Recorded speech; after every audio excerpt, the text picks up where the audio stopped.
আল্লাহ যখন চান প্রতি রাতে এই রূহকে উঠিয়ে নেন। যাদের আল্লাহ মৃত্যু দিতে চান তাদের রূহকে তার কাছে আটকে রেখে দেন, এরা সকালবেলা মৃত অবস্থায় উঠে। আর যাদের আল্লাহ সুবহানাহু ওয়া তাআলা বাঁচিয়ে রাখতে চান এদের রূহকে আবার ফেরত দিয়ে দেন। এই জন্য সকালবেলা এরা জীবিত অবস্থায় উঠে।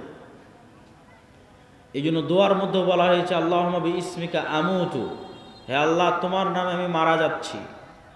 কেননা তখন রুহের কাজ শেষ হয়ে যায়। রুহের কাজ দেখা, রুহের কাজ শোনা, রুহের কাজ চিন্তা করা, রুহের কাজ বোঝা।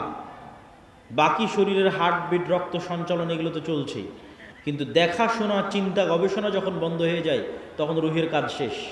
এই জন্য যখন মানুষ ঘুমিয়ে যায় তখন রুহের আর কোনো কাজ থাকে না, তখন রুহ উড়াল দেয়। আল্লাহ সুবহানাহু ওয়া তাআলা তার কাছে নিয়ে নেন রুহকে। কোরআনের আয়াতে আল্লাহ সুবহানাহু ওয়া তাআলা বলছেন। এবং সকালবেলা যখন ঘুম থেকে উঠে তখনও দোয়ার মধ্যে শিখিয়ে দেওয়া আছে যে প্রশংসা ওই আল্লাহর যিনি আমাদেরকে পুনরায় জীবিত করেছে মৃত্যু দেওয়ার পর। তাহলে মৃত্যু দিল কখন? ঘুমই মৃত্যু।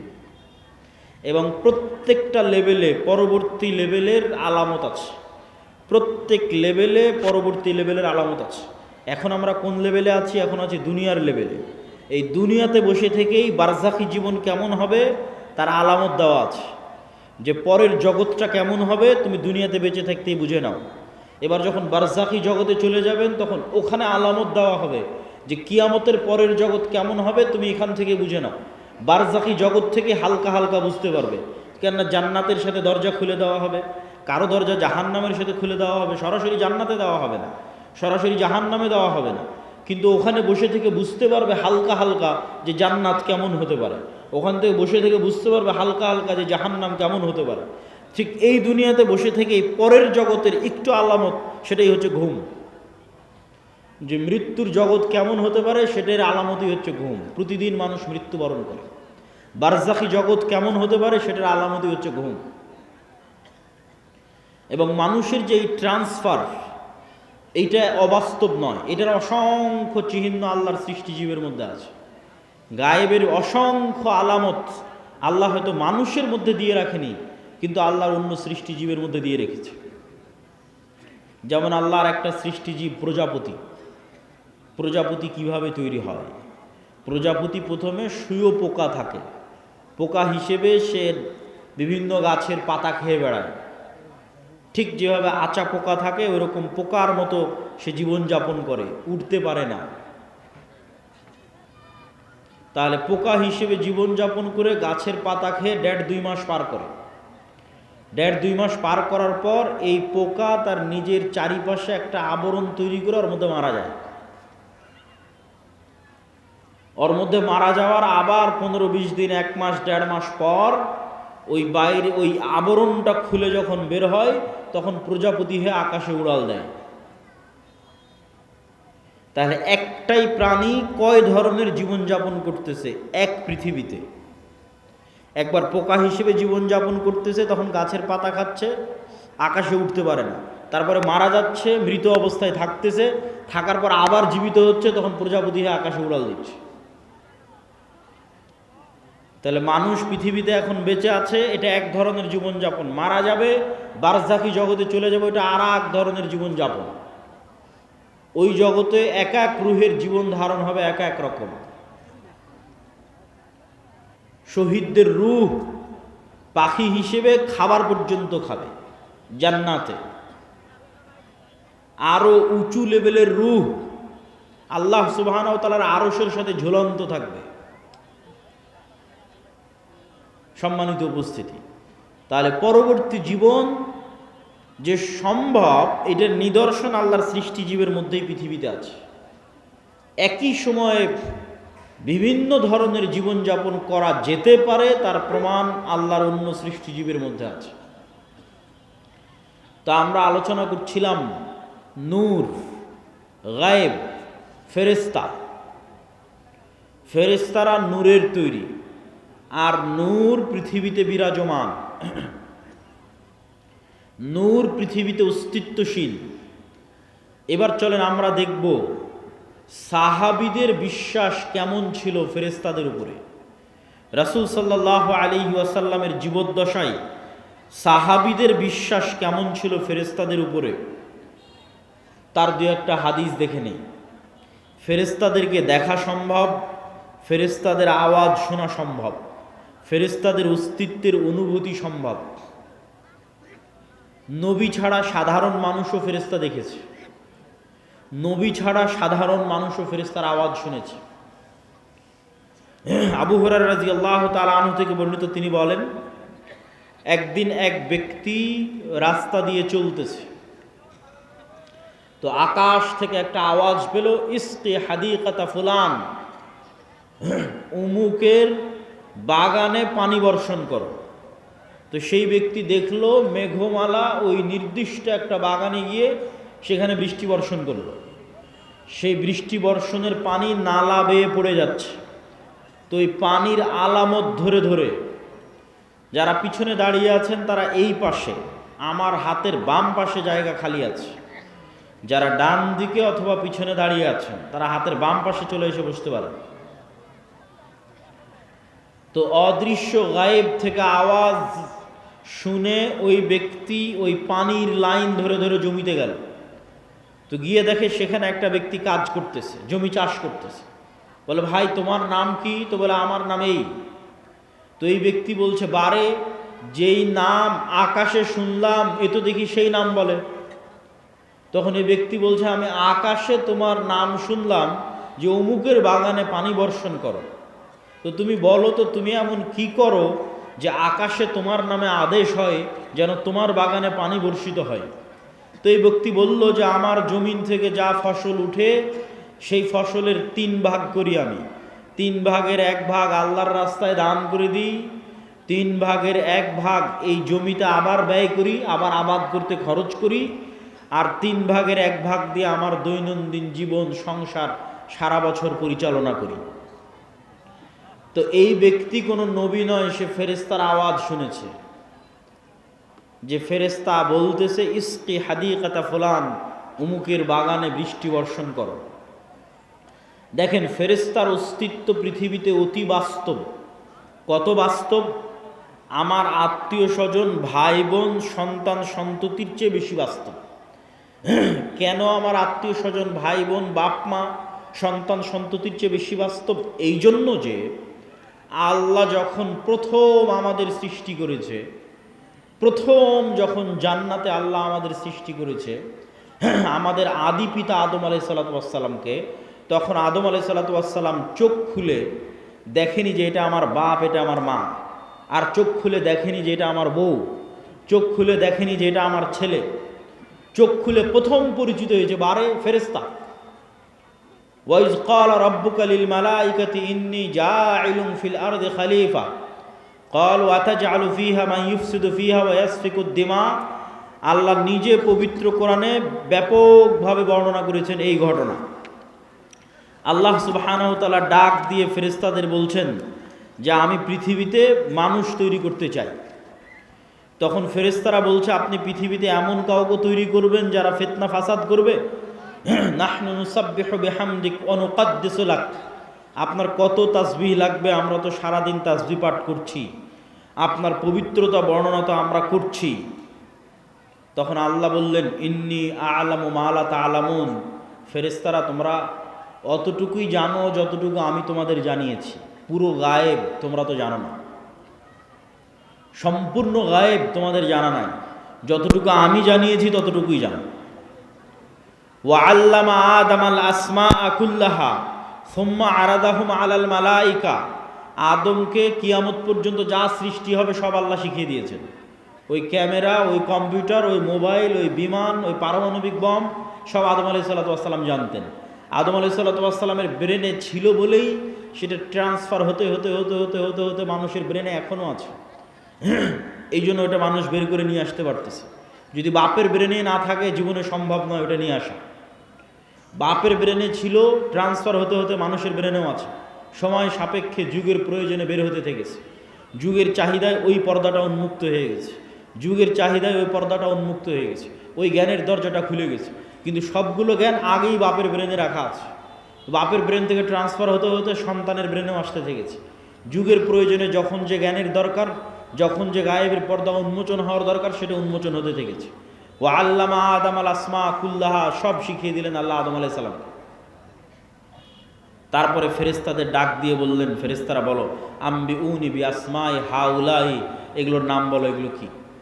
তখন ফেরেশতারা আর বলতে পারেন, ক্বালু সুবহানাক লা ইলমা লানা ইল্লা মা আল্লামতানা, আল্লাহ আপনার পবিত্রতা, আপনি মহা পবিত্র, আমরা অতটুকুই জানি যতটুকু আপনি জানিয়েছেন, এর বাইরে আমাদের জানার কোনো ক্ষমতা নেই। ইন্নাকা আনতাল আলিমুল হাকিম, আপনি হলেন সর্বজ্ঞানী, আপনি হলেন সর্বজ্ঞানী এবং সর্বপ্রজ্ঞাময়। তখন আল্লাহ বললেন, ইয়া আদম আম্বিউহুম, এই যে আদম, এবার তুমি বলো তো এই জিনিসগুলোর নাম কি? ফালাম্মা আম্বাহুম বিআসমাইহিম, তখন আদম আলাইহিস সালাতু ওয়াস সালাম সবগুলোর নাম বলে দিলেন।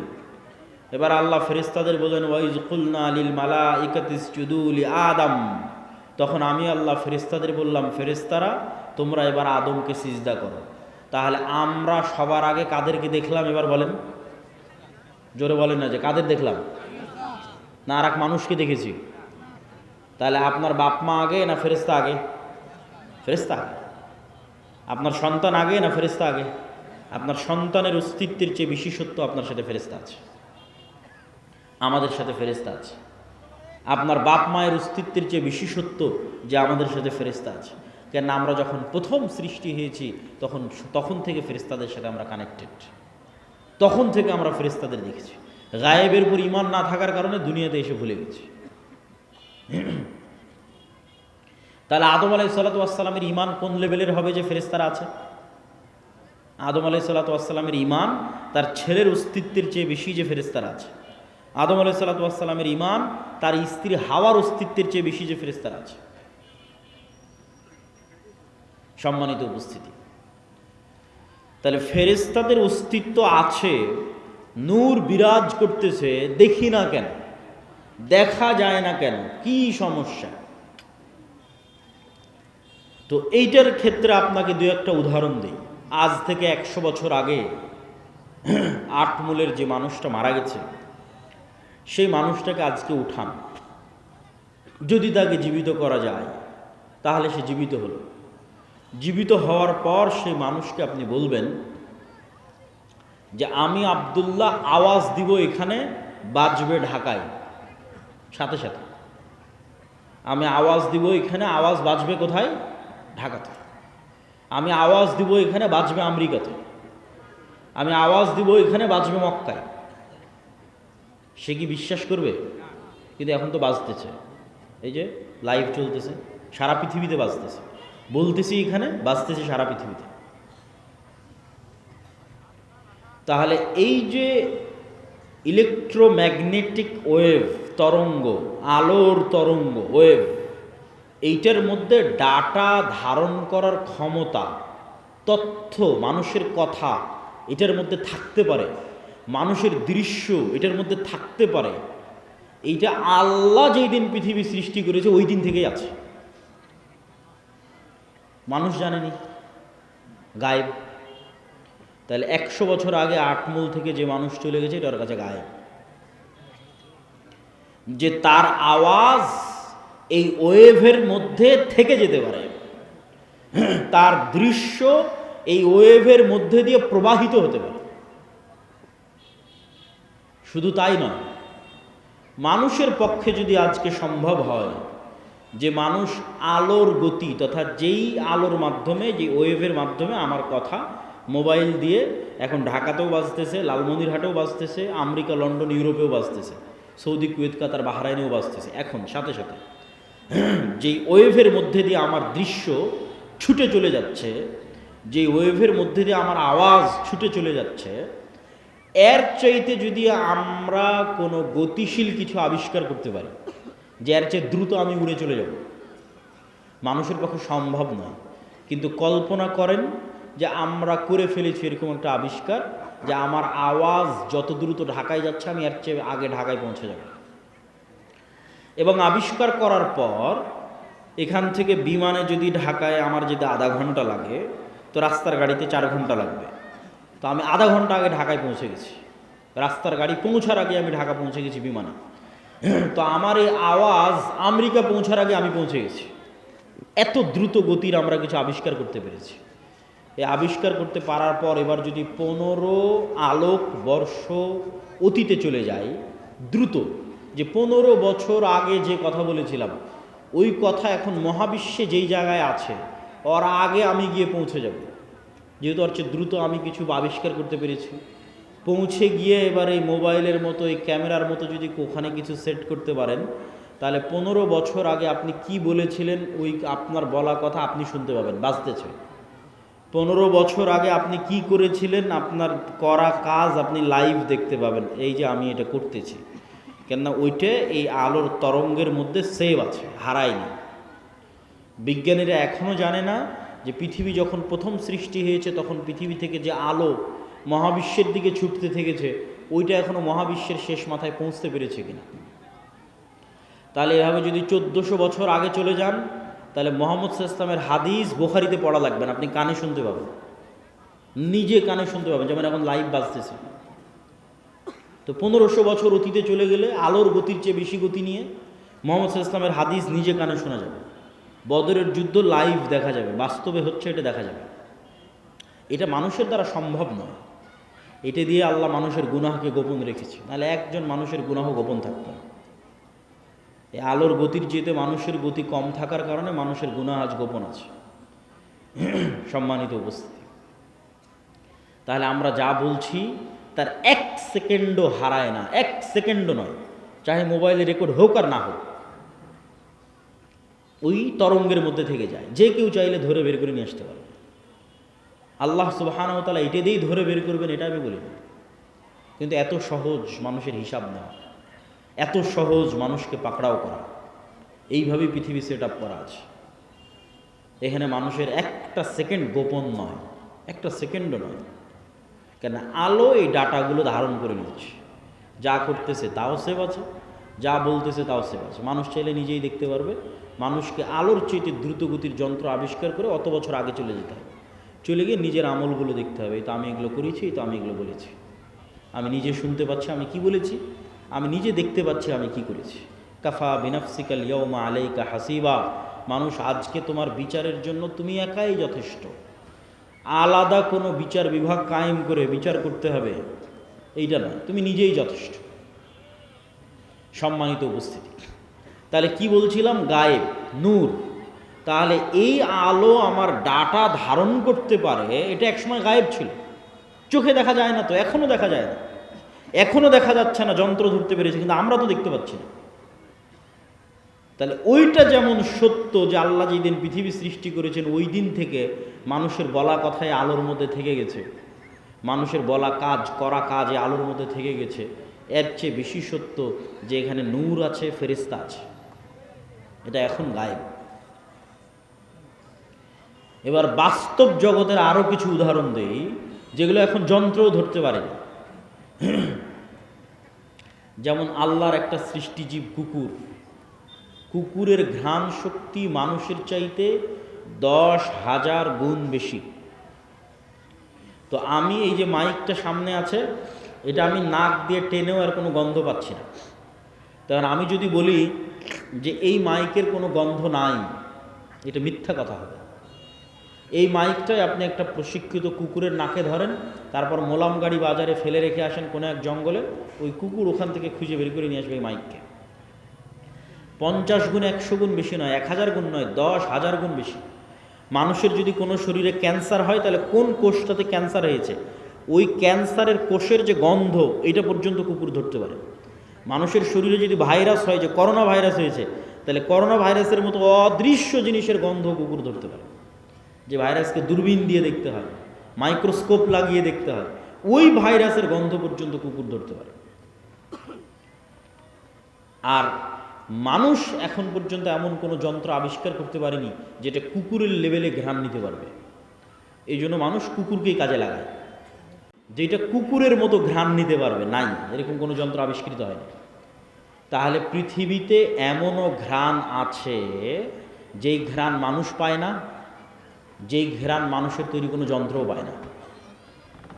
এখন এখানে যদি মিসকে আম্বরের মতো সুগন্ধি থাকে, ধরেন কথার কথা ফেরেশতারা এসেছে, ফেরেশতাদের গায়ে মিসকে আম্বরের মতো সুগন্ধি আছে, ওই সুগন্ধি আমি পাচ্ছি না।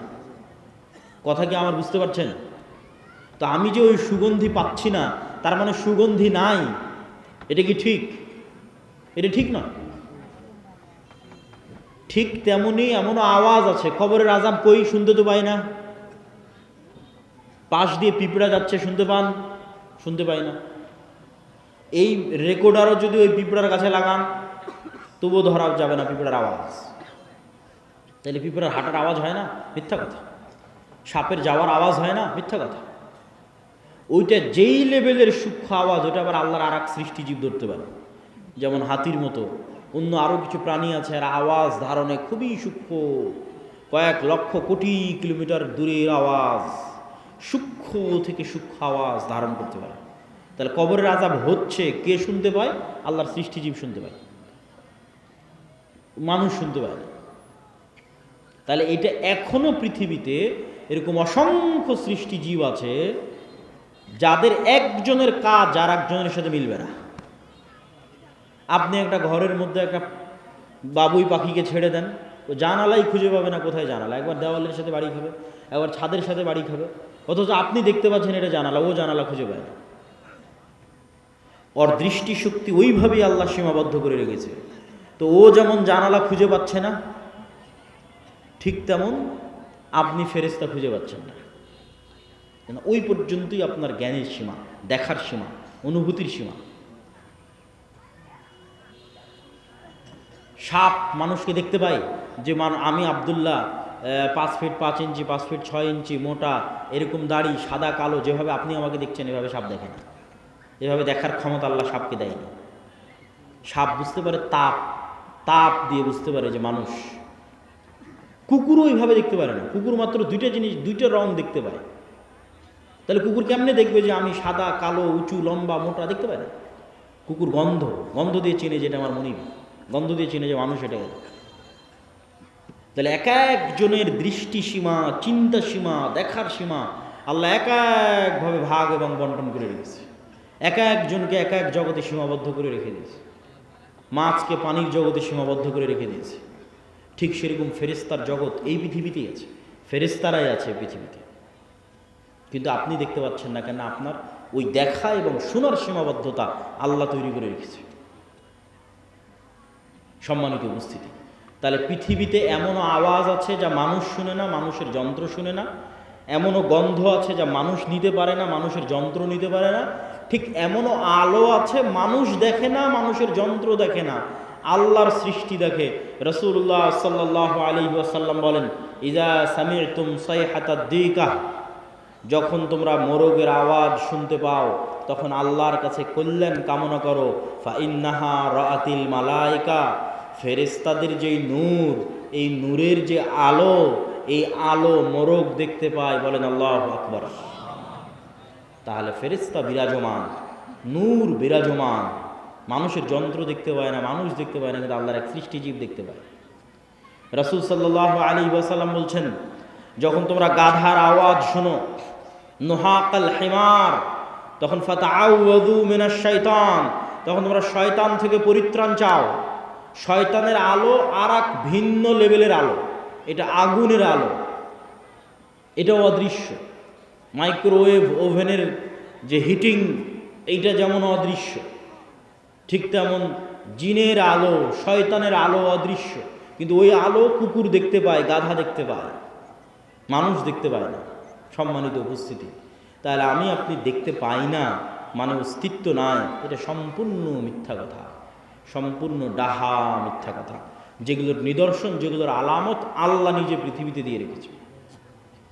তাহলে আমরা কি বলছিলাম? ফেরেশতা আছে, ফেরেশতার আওয়াজ মানুষ শুনতে পারে, ফেরেশতাকে দেখতেও পারে। বনু ইসরাইলের 3 জন ব্যক্তি অন্ধ, কুষ্ঠ, টাক, আল্লাহ ফেরেশতা পাঠিয়েছে তাদের কাছে মানুষ হিসেবে পরীক্ষা নেওয়ার জন্য। রাসূল সাল্লাল্লাহু আলাইহি ওয়াসাল্লাম একদিন মসজিদে নববীতে বসে আছে, একজন অপরিচিত মানুষ আসলো। যে অপরিচিত মানুষের পোশাকে সফরের আলামত না, লা ইউরা আসারুস সফর, সফরের কোনো আলামত না, আর তাকে মদিনার কেউ চিনেও না। তো জিজ্ঞেস করছে, মাল ইসলাম, মাল ইমান, মাল ইহসান, মাতাস সাআহ, ইমান কি, ইসলাম কি, কিয়ামত কখন হবে। জিজ্ঞেস করে উত্তর নিয়ে বিদায় নিয়ে চলে যাচ্ছে। রাসূল সাল্লাল্লাহু আলাইহি ওয়াসাল্লাম বললেন, জানো কে এসেছিল? জিবরাইল এসেছিল দিন শিখানোর জন্য। তাহলে সাহাবীদের ফেরেশতাদের উপর ঈমান কোথায়? সাহাবীদের ঈমান ফেরেশতাদের উপর কোথায়? এই মর্মে এবার আরো কয়েকটা হাদিস আপনাদের সামনে তুলে ধরব। জাবের রাদিয়াল্লাহু তাআলা আনহু বলছেন, সাদ বিন মুআজ আনসারী সাহাবী, আওস খাজরাজ গোত্রের প্রধান, খন্দকের যুদ্ধে আহত অবস্থায় শহীদ হয়েছে। ইয়াং বয়সে, 35, 38, 40 বছর বয়সে। রাসূল সাল্লাল্লাহু আলাইহি ওয়াসাল্লামের আশেপাশে যেগুলো ছিল সব ইয়াং। রাসূলুল্লাহ সাল্লাল্লাহু আলাইহি ওয়াসাল্লাম বললেন, ইহতাজ্জালাহু আরশুর রহমান, আল্লাহর আরশ কেঁপে উঠেছে সাদ বিন মুআজের মৃত্যুতে। ওয়া ফুতিহাত লাহু আবওয়াবুস সামা, আসমানের সব দরজা আজকে সাদ বিন মুআজের মৃত্যুতে খুলে দেওয়া হয়েছে। ওয়া শাহিদাহু সাবউনা আলফাম মিনাল মালাইকা, 70,000 ফেরেশতা আমাদের সাথে আজকের জানাজায় অংশগ্রহণ করেছে সাদ বিন মুআজের জানাজায়। বলেন আল্লাহু আকবার। তো আসমানের দরজা থাকতে পারে, এটা কঠিন তো কিছু নয়। আমরা তো আসমান থেকেই পৃথিবীতে এসেছি, জান্নাত থেকেই পৃথিবীতে এসেছি। আদি পিতা আদম আলাইহিস সালাতু ওয়াস সালাম তো আসমানেই ছিলেন, জান্নাতেই ছিলেন, এটা অস্বাভাবিক কিছু না। তো জান্নাত থেকে নামতে হলে তো কোনো না কোনো দরজা দিয়েই নেমেছে। সেই দরজা দিয়ে ঈসা আলাইহিস সালাতু ওয়াস সালাম উপরে উঠে গেছে, সেই দরজা দিয়ে মুহাম্মদ সাল্লাল্লাহু আলাইহি ওয়াসাল্লাম উপরে উঠে গেছে। ছিলামই তো আমরা জান্নাতে, আসমানে। সুতরাং এই যোগাযোগ কঠিন, অস্বাভাবিক কিছু না। আর ফেরেশতা নেমে 70,000 ফেরেশতা নেমে অংশগ্রহণ করলে ওটা অস্বাভাবিক। আল্লাহ কোরআনে আয়াতই শুরু করেছে সূরা বাকারাতে যে মানুষ সৃষ্টি শুরুই হচ্ছে ফেরেশতাদের সাথে কথোপকথন দিয়ে। আদম আলাইহিস সালাতু ওয়াস সালাম চোখ খুলেই দেখতেছে ফেরেশতাদের, তাহলে এটা অস্বাভাবিক না। ঈমান বিল গায়ব না থাকার কারণে মনে হচ্ছে অস্বাভাবিক, ঈমান বিল গায়বে ইয়াকিন না থাকার কারণে মনে হচ্ছে অস্বাভাবিক। জাবের রাদিয়াল্লাহু তাআলা আনহু বলছেন, লাম্মা কুতিলা আবি, আমার পিতা যখন মারা গেল, অনেক মেয়ে রেখে, ঋণ রেখে,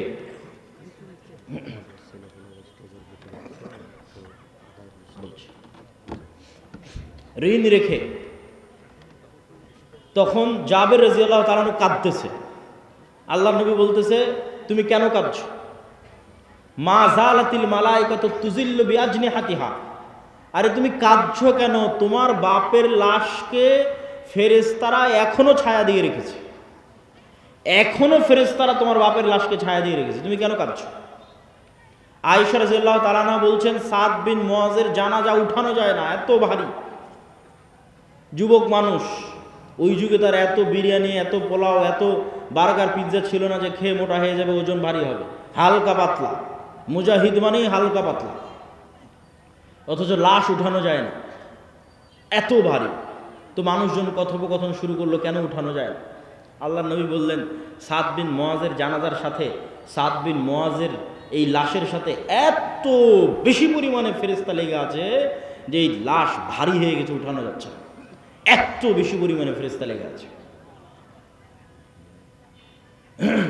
খন্দকের যুদ্ধের ঘটনা, রাসূল সাল্লাল্লাহু আলাইহি ওয়াসাল্লাম খন্দকের যুদ্ধ থেকে ফিরে অস্ত্র রেখে দিয়েছেন, গোসল করতে চলে গেছেন।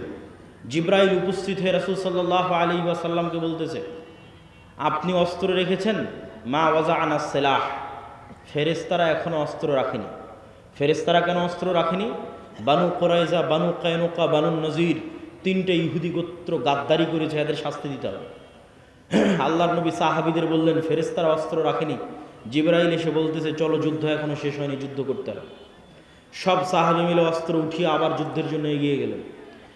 এই পর্যন্ত আয়েশা রাদিয়াল্লাহু তাআলা আনহার বর্ণনা। এবার আনাস রাদিয়াল্লাহু তাআলা বলছেন, কাআন্নী আনজুরু ইলাল গুবারি সাতিআন ফি যুকাকি বানি গানাম, বলছেন সাহাবীরা সহ আল্লাহর নবী সহ যখন আমরা বের হচ্ছি ইহুদি গোত্রগুলোর দিকে এগিয়ে যাওয়ার জন্য, তখন আমাদের সামনে দেখছি ধুলায় অন্ধকার।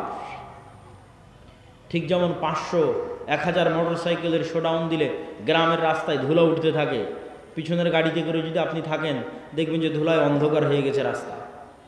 তাহলে আমরা যাচ্ছি তো সামনে ধুলায় অন্ধকার, কিসের ধুলা?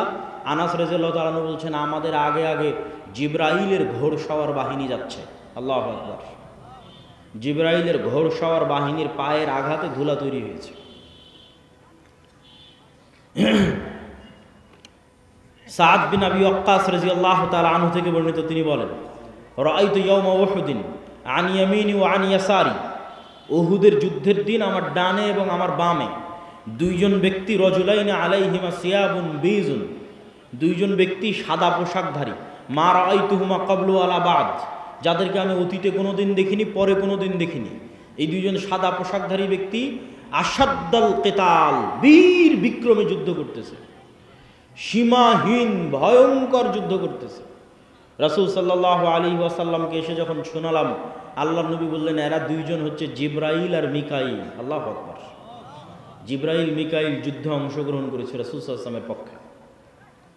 বর্ণনা দিচ্ছেন সাদ বিন আবি ওয়াক্কাস। একজন সাহাবী এক যুদ্ধে এক মুশরিকের পিছনে ধাওয়া করতেছে, তো আকাশ থেকে আওয়াজ আসতেছে, আকদিম ইয়া হাইজুম, হে হাইজুম তুমি এগিয়ে চলো। আওয়াজ আসা মাত্রই এই সাহাবী ওই মুশরিকের উপর আক্রমণ করার আগেই মুশরিক উল্টে পড়ে আছে এবং ক্ষত স্থান থেকে রক্ত বের হচ্ছে, আহত স্থান থেকে রক্ত বের হচ্ছে। সাহাবী রাসূল সাল্লাল্লাহু আলাইহি ওয়াসাল্লামকে এসে ঘটনা শোনালে আল্লাহর নবী বললেন, যালিকা মিন মাদাদিস সামাইস সালিসা, এটা ছিল তৃতীয় আসমান থেকে আসা ফেরেশতার আক্রমণ। উহুদের যুদ্ধের দিন হানজালা রাদিয়াল্লাহু তাআলা আনহু শহীদ হয়েছে।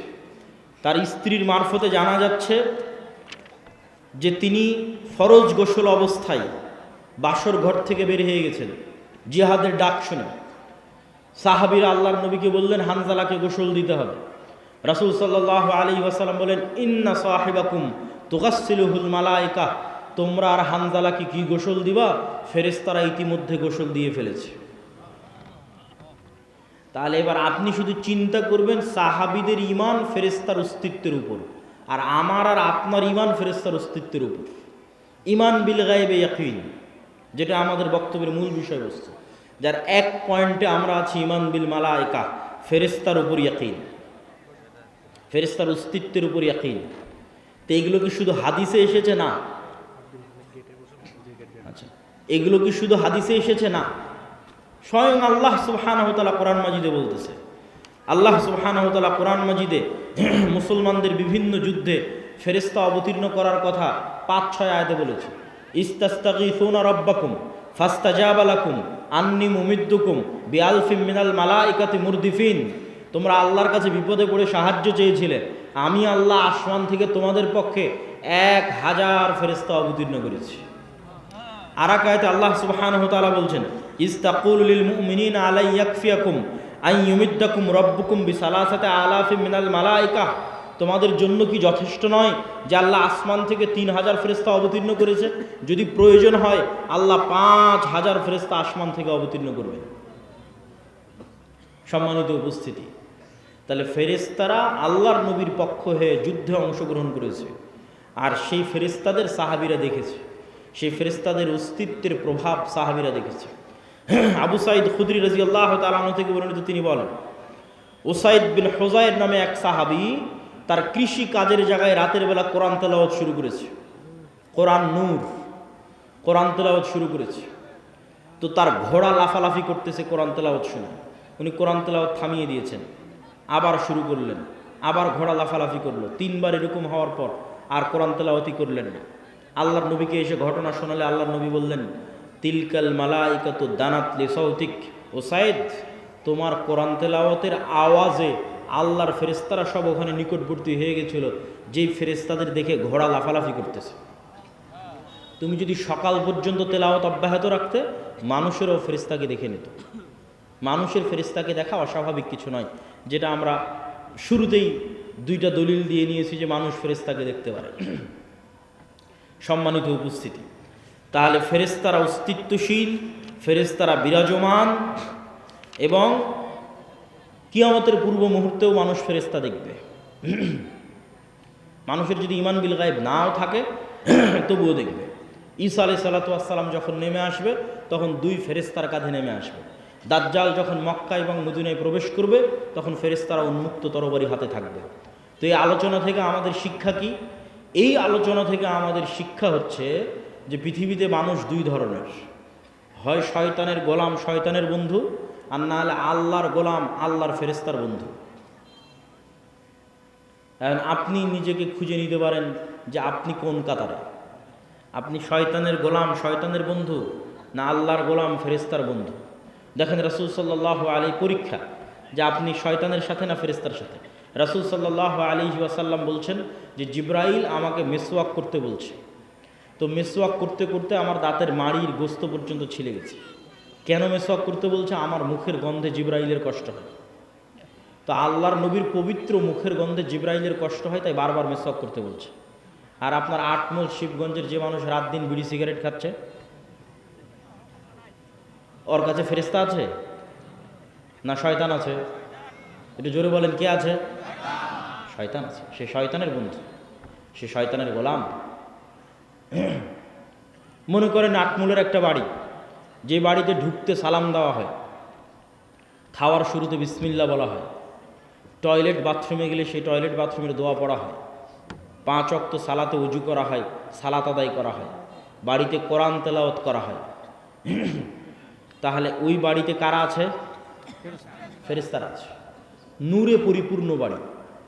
ঠিক যেমন আজ থেকে 100 বছর আগের মানুষ জানতো না যে আমার কথা এইভাবে আমেরিকায় গিয়ে বাজতে পারে, ওই রকম নূর আপনি জানেন না, কিন্তু আপনার বাড়ি নূরে পরিপূর্ণ। ঠিক এই আলো যেমন দেখা যাচ্ছে, এরকম অদৃশ্য একটা আলো, যে আলোতে ওই বাড়ি পরিপূর্ণ হয়ে আছে, সেটা হচ্ছে নূর। আর একটা বাড়ি যেখানে কেউ সালাম দিয়ে ঢোকে না, যেখানে কেউ আল্লাহর নাম নিয়ে খায় না, যেখানে কেউ পেশাব থেকে সচেতন সতর্ক থাকে না, পবিত্র হয় না। ফেরেশতারা প্রচণ্ড পবিত্র, মুতাহহারুন, এদের অপবিত্র হওয়ার কোনো সুযোগ নাই। এই জন্য এরা পবিত্র মানুষকে ভালোবাসে। আর শয়তান নিকৃষ্ট, এই জন্য অপবিত্র মানুষকে ভালোবাসে। তো পেশাব থেকে যত্ন নেয় না, ফরজ গোসল করে না, নামাজ পড়ে না, বাড়িতে মাসকে মাস, বছরকে বছর কোনোদিন কোরআন তেলাওয়াত হয়নি, ওই বাড়িতে নূর আছে? ওই বাড়িতে নূর নাই, ওই বাড়িতে ফেরেশতা নাই। বাড়িতে ছবি টাঙ্গানো আছে, বাড়িতে কুকুর থাকে, লা তাদখুলুল মালায়েকাতু ফি বাইতিন ফিহি সূরুন আও কালবুন, ওই বাড়িতে রহমতের ফেরেশতা প্রবেশ করে না যে বাড়িতে ছবি আছে, যে বাড়িতে মূর্তি আছে। তাহলে একটা বাড়ি যে বাড়িতে লাইট জ্বলছে না, কারেন্ট জ্বলতেছে না, অন্ধকার, ওই বাড়িটা কবরের মতো অন্ধকার। কেন? ওই বাড়িতে নূর নাই। একটা অদৃশ্য আলো যেটা জ্বলতো, সে অদৃশ্য আলো ওই বাড়িতে নাই। ওই বাড়ি কবরের মতো অন্ধকার, নূরবিহীন বাড়ি, ফেরেশতার অস্তিত্ববিহীন বাড়ি, শয়তানে পরিপূর্ণ বাড়ি, কালোয় অন্ধকারে অন্ধকারাচ্ছন্ন বাড়ি। আমি আপনাকে কোনো ফাজাইল আমলও শোনাচ্ছি না, আমি আপনাকে কোনো হুকুম আহকাম ফতোয়াও শোনাচ্ছি না। আমি আপনাকে এই পৃথিবীর রিয়ালিটি বলতেছি, যে পৃথিবীতে আসলে চলতেছে কি। আপনি যে পৃথিবীর খেলার মাঠে নেমেছেন, এই খেলার মাঠের বাস্তবতাটা কি, এটা আপনাকে ধরিয়ে দিচ্ছি। যেমন ক্রিকেট খেলতে নামলে, ফুটবল খেলতে নামলে, গ্রামের আর কোনো খেলা খেলতে নামলে ওর নিয়ম থাকে, যে এই দাগ পার হলে আউট, আর এই দাগ পার হলে নট, আর এই হলে ছক্কা, এই হলে উমুক তুমুক। তো এই পৃথিবীতে খেলার নিয়মটা কি, সেটাই হচ্ছে গায়েবের কার্যকরণের সূত্র। দুনিয়ার কার্যকরণের সূত্রই সব কিছু নয়, গায়েবের কার্যকরণের সূত্র আসল। দুনিয়ার কার্যকরণের সূত্রে ইমিডিয়েট ফল হতে পারে, স্থায়ী নয়। গায়েবের কার্যকরণের সূত্রের সাথে যার সূত্র মিলে যাবে, ওর ফল স্থায়ী, ওর ফল দীর্ঘমেয়াদী। তো ওই গায়েবের কার্যকরণের সূত্র আপনাকে জানা থাকতে হবে, কি করলে কি হয়, গায়েবে কি করলে কি হয়, গায়েবের কার্যকরণের সূত্র অনুযায়ী কি করলে কি হয়, এটা হলো খেলার নিয়ম। আপনি দুনিয়ার কার্যকরণের সূত্র অনুযায়ী কিছু করে ইমিডিয়েট রেজাল্ট পেয়ে যেতে পারেন, যেটা যদি গায়েবের কার্যকরণের সূত্রের সাথে না মিলে, ওইটা দীর্ঘমেয়াদী দীর্ঘস্থায়ী হবে না। যেমন দুর্নীতি করে ধোঁকা দিয়ে আপনি ইমিডিয়েট কিছু রেজাল্ট পেয়ে যেতে পারেন, কিন্তু এটা গায়েবের কার্যকরণের সূত্র যেটা নির্ধারণ করা আছে রিজিক বাড়ার, ওইটার সাথে মিলে না। তো গায়েবের কার্যকরণের সূত্রের সাথে যদি না মিলে রিজিক বাড়ার, তাহলে তাৎক্ষণিক দুর্নীতি করে ধোঁকা দিয়ে আপনি কোটি টাকার মালিক হয়ে যেতে পারেন, কিন্তু এই টাকা স্থায়ী হবে না, দীর্ঘমেয়াদী হবে না, কেন? এটা গায়েবের সাথেই মিলে না।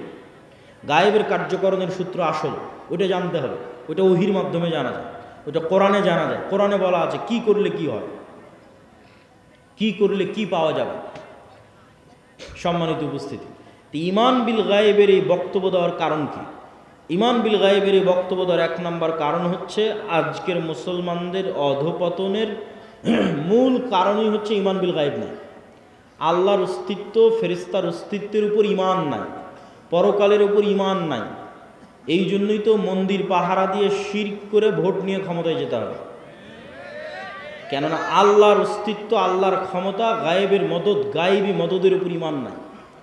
আর গায়েবী মদদ ছাড়া মুসলমানদের বিজয় অতীতে কোনোদিন হয়নি, ভবিষ্যতে কোনোদিন হবে না। অতীতে যদি একবারও হতো তাও না হয় বলতাম যে হ্যাঁ একবার হয়েছে। অতীতে প্রত্যেক বিজয় গায়েবী মদদে, প্রত্যেক বিজয়, প্রত্যেক নবী রাসূল, প্রত্যেক বিজয়ী নেতা যখন বিজয় অর্জন করেছে তখন সে দুর্বল, দুনিয়ার দৃষ্টিতে দুর্বল, কিন্তু বিজয় অর্জন হয়েছে। সুলতান সালাহুদ্দিন আইয়ুবী যখন হিত্তিনে বিজয় অর্জন করে তখন সালাহুদ্দিন আইয়ুবী ইউরোপীয় ক্রুসেডারদের তুলনায় দুর্বল। সুলতান মোহাম্মদ আল ফাতেহ যখন ইস্তাম্বুল বিজয় করে তখন সুলতান মোহাম্মদ আল ফাতেহ বাইজেন্টাইন সাম্রাজ্যদের তুলনায় দুর্বল। যখন সুলতান জহিরুদ্দিন আল বেরবাস হালাকুখা চেঙ্গিস খাঁকে পরাজিত করে তখন পুরো দুনিয়াতে হালাকুখা চেঙ্গিস খাঁকে পরাজিত করতে পারবে এরকম কোনো শক্তি, এরকম কোনো সাহস পৃথিবীতে ছিল না। তাহলে কত দুর্বল জহিরুদ্দিন আল বেরবাস। মোহাম্মদ সাল্লাল্লাহু আলাইহি ওয়াসাল্লাম যখন বদর, উহুদ, খন্দকে যুদ্ধ করে তখন মোহাম্মদ সাল্লাল্লাহু আলাইহি ওয়াসাল্লাম মক্কার কাফের মুশরিকদের তুলনায় অনেক অনেক দুর্বল। আমর ইবনুল আস, খালিদ ইবনুল ওয়ালিদ এরা যখন জেরুজালেম বিজয় করে, ওমর ইবনুল খাত্তাব এবং সাহাবীরা যখন মিশর, শাম, রোমান, পারস্য বিজয় করে তখন রোমান পারস্যদের তুলনায় তারা দুর্বল। ইউশা বিন নুন যখন জেরুজালেম বিজয় করে তখন ইউশা বিন নুন, জেরুজালেমের আমালেকা গোত্র কি ভয়ঙ্কর, কোরআনে আল্লাহ সুবহানাহু ওয়া তাআলা সেই ঘটনা তুলে ধরেছে। আল্লাহ যখন মুসা আলাইহিস সালামকে বললেন যে যাও তোমার কওম নিয়ে যুদ্ধ করো, তখন মুসা আলাইহিস সালামের কওম কি বলল? ইযহাব আনতা ওয়া রাব্বুকা ফাকাতিলা। কেন আমালেকা গোত্র বিশাল দেহী, ভয়ঙ্কর শক্তিশালী, কেউ সাহস করেনি এদের সাথে যুদ্ধ করে বিজয় অর্জন সম্ভব। মুসা তুমি আর তোমার আল্লাহ গিয়ে যুদ্ধ করো। কিন্তু দুইজন ব্যক্তি যাদের ঈমান বিল গায়বে ইয়াকিন ছিল তারা বলল যে আমরা যুদ্ধ করব, তাতে জয় হোক আর পরাজয় হোক। এদের ঈমান বিল গায়বে ইয়াকিন ছিল। এই দুইজনের একজন ইউশা বিন নুন। আল্লাহ 40 বছর শাস্তি দেওয়ার পর, উদ্ভ্রান্ত পাগলের মতো সিনাই মরুভূমিতে ঘুরে বেড়ানোর পর মুসা আলাইহিস সালাম যখন মারা গেলেন ইউশা বিন নুন নবী হলেন। তখন ইউশা বিন নুন এবার বানু ইসরাইলকে নিয়ে তওবা করে জেরুজালেম বিজয় করতে যাচ্ছে ওই আমালিকা গোত্রের বিরুদ্ধে, যাদের কাছে এরা একদম দুর্বল। তো শুক্রবারের দিন বিকেলবেলা ইউশা বিন নুন আল্লাহর কাছে দোয়া করতেছে, আল্লাহ সন্ধ্যা হয়ে গেলে যুদ্ধ বন্ধ করতে হবে, কেন শনিবার ইহুদি ধর্ম অনুযায়ী পবিত্র দিন, আপনি সূর্যকে থামিয়ে দিন, আমরা যুদ্ধে বিজয় অর্জন করি। আল্লাহ পৃথিবীর ইতিহাসে একবারের জন্য, শুধু একবারের জন্য সূর্যকে থামিয়ে দিলেন। কিছু মুফাসসির বলেছেন কয়েক দিনের জন্য থামানো ছিল, কিছু মুফাসসির বলেছেন কয়েক ঘন্টার জন্য থামানো ছিল। সূর্য আটকে থেমে থেকে গেল। গায়েবী মদদে ইউশা বিন নুন বিজয় দিল, বিজয় অর্জন করল। মুসলমানদের বিজয় অতীতে কোনোদিন গায়েবী মদদ ছাড়া হয়নি, আগামী কিয়ামত পর্যন্ত কোনোদিন গায়েবী মদদ ছাড়া হবে না। এই জন্য গায়েবী মদদে বিশ্বাস লাগবে, ঈমান বিল গায়েবে ইয়াকিন লাগবে। আর ঈমান বিল গায়েবে ইয়াকিন না থাকার জন্য মুসলমান মুনাফিকে পরিণত হয়ে গেছে। আজকের মুসলমানেরা মুনাফিক অধিকাংশ। লাম্মা ইয়াদখুলুল ঈমানু ফি কুলুবিহিম, তাদের কালবে ঈমান প্রবেশ করে। কেন লা ঈমান আল ঈমান লা আমানাত লাহু, এক কালবে ঈমানের নূর আর মিথ্যার অন্ধকার একসাথে থাকতে পারে না। অথচ গত 16 বছর কত ওসি, ডিসি, এসপি, মন্ত্রী, মিনিস্টার, আজকে এখনো কত sub registrar AC land lakh lakh টাকা দিয়ে ওমরা করে আসতেছে, কত জালসা মসজিদ মাদ্রাসার কমিটির মেম্বার, অথচ ওর পদে যখন বসে তখন ঘুষখোর। তাহলে লাম্মা ইয়াদখুলুল ঈমানু ফি কুলুবিহিম, অন্তরে ঈমান প্রবেশ করে, ঈমান বিল গায়েব নাই, বাহ্যিক ইসলাম নিয়ে মানুষকে ধোঁকা দিচ্ছে। অথচ আবু সুফিয়ান কোনোদিন মিথ্যা বলেনি, মুহাম্মদ সাল্লাল্লাহু আলাইহি ওয়াসাল্লামের বিরুদ্ধে মিথ্যা বলেন। আবু তালেব কাফের হতে পারে, আবু লাহাব কাফের হতে পারে, মিথ্যুক, দুর্নীতিবাজ, ধোঁকাবাজ না। এই জন্য আবু তালেব নিজে ইসলাম গ্রহণ না করলেও আবু তালেবের ছেলে আলী যখন ইসলাম গ্রহণ করেছে তখন মহানেতা। কেন নেতাই তৈরি হয় সত্যবাদিতা, আমানতদারিতা, ন্যায়পরায়ণতার উপর। আর মুসলমানদের মধ্যে নেতা তৈরি হওয়া বন্ধ হয়ে গেছে। কেন মুসলমানেরা সত্যবাদী, আমানতদার থাকতেই পারছে না, নেতা কিভাবে তৈরি হবে? আর এই নেতা যেন আর কোনোদিন তৈরি না হতে পারে, এই জন্য দুইটা পদ্ধতি মুসলমানদের উপর চাপিয়ে দেওয়া আছে। একটা হচ্ছে গণতন্ত্রের কালচার, আর একটা হচ্ছে সুদী অর্থনীতি। গণতন্ত্র এমন এক কালচার যেখানে এক দল আর এক দলের বিরুদ্ধে মিথ্যা তো বলবেই। এই শিবগঞ্জ আসনে এরকম যত আসন আছে, একই আসনের 6-7 জন 10 জন মনোনয়ন প্রার্থী একজন আরেকজনের বিরুদ্ধে মিথ্যা বলতেছে। তাহলে নেতৃত্বই তৈরি হবে না সত্যবাদিতা আমানতদারিতা ছাড়া। আর এখানে গণতন্ত্রের নেতৃত্ব শুরুই হচ্ছে কি দিয়ে বলেন তো? মিথ্যা এবং দুর্নীতি দিয়ে। তাহলে যেই নেতার নেতৃত্বই শুরু হচ্ছে মিথ্যা এবং দুর্নীতি দিয়ে, ওই নেতা যখন ক্ষমতায় যাবে ওকে টাকা ছিটালে আমেরিকার, ইউরোপের আর ভারতের কিনে নেওয়া 1 সেকেন্ডের ব্যাপার। কেননা ও জন্মগত মিথ্যুক, জন্মগত দুর্নীতিবাজ। এই জন্যই গণতন্ত্র টিকিয়ে রাখা আছে, যেন সৎ নেতার জন্মই না হতে পারে। এমন নেতা আসুক যাকে আমি কিনে নিতে পারব। আর মুসলমানদের মধ্যে এই স্বভাব আগে ছিল না। এই স্বভাব হচ্ছে ইউরোপীয় উপনিবেশ থেকে তৈরি হয়েছে। 150-200 বছরের ব্রিটিশ শাসনের গোলামি করার কারণে তৈরি হয়েছে। এবং যেখানে ইউরোপীয় উপনিবেশ যত কঠিন, ওখানে মুসলমানদের মিথ্যা, দুর্নীতি, ধোঁকার প্রবণতা তত বেশি। যেখানে ইউরোপীয় উপনিবেশ যত কঠিন, ওখানে মুসলমানদের মিথ্যা, ধোঁকা, দুর্নীতির প্রবণতা তত বেশি। আপনি পরীক্ষা করে দেখতে পারেন। বিস্তারিত আজকে এই বক্তব্যে বলতেছি না, আমার অন্য বক্তব্যে বিস্তারিত বলা আছে। কিন্তু এইখান থেকে আপনাকে শিখতে হবে যে নেতৃত্বের বিকাশই হয়, তৈরি হয় সত্যবাদিতা, আমানতদারিতে, ন্যায়পরায়ণতার উপরে। ঈমান বিল গায়েব অন্তরে থাকলে, পরিপূর্ণরূপে ঢুকে গেলে ওইটা অটোমেটিক আসবে। এই জন্য আমাদের এমন একটা প্রজন্ম দরকার যে প্রজন্ম ঈমান বিল গায়েবে ইয়াকিন রাখে। আমাদের এমন একটা প্রজন্ম দরকার যে প্রজন্ম সত্যবাদিতা, আমানতদারিতা, ন্যায়পরায়ণতায় চুল পরিমাণ ছাড় দেয় না, বিক্রি হয় না। এরকম একটা প্রজন্ম দরকার যারা নিজ দিনের উপর কট্টর, যারা নিজ দিনের উপর কঠোর। আপনি ভারতের হিন্দু ধর্ম নিয়ে ট্রল করতে পারেন, মজাক করতে পারেন, ঠাট্টা করতে পারেন, কিন্তু তাদের ধর্ম যত ভ্রান্তই হোক, তারা তাদের দিনের উপর কঠোর থেকে একটা সেকুলার রাষ্ট্রকে হিন্দু রাষ্ট্র বানিয়ে দিয়েছে।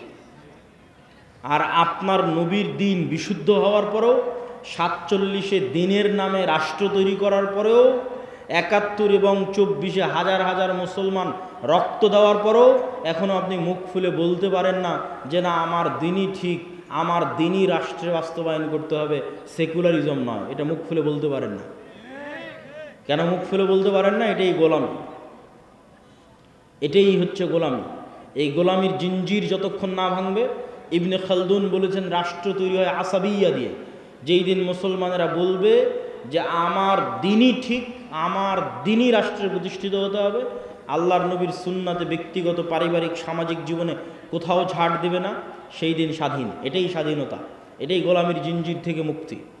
আর আরেকটা কি বলেছিলাম? মিথ্যার কালচার তৈরি করা সুদ। আজকে যত মা বোন উপস্থিত আছে, তাদের মধ্যে যতজন কিস্তিতে টাকা নিয়েছে, যতজন কিস্তিতে লোন নিয়েছে, তাদের মধ্যে শতকরা কতজন সত্য বলে? যতজন কিস্তিতে টাকা নিয়েছে তাদের মধ্যে শতকরা কতজন সত্য বলতে পারে? এবার আমি না, চলেন আল্লাহর নবী কি বলছে যে কয়জন সত্য বলতে পারে।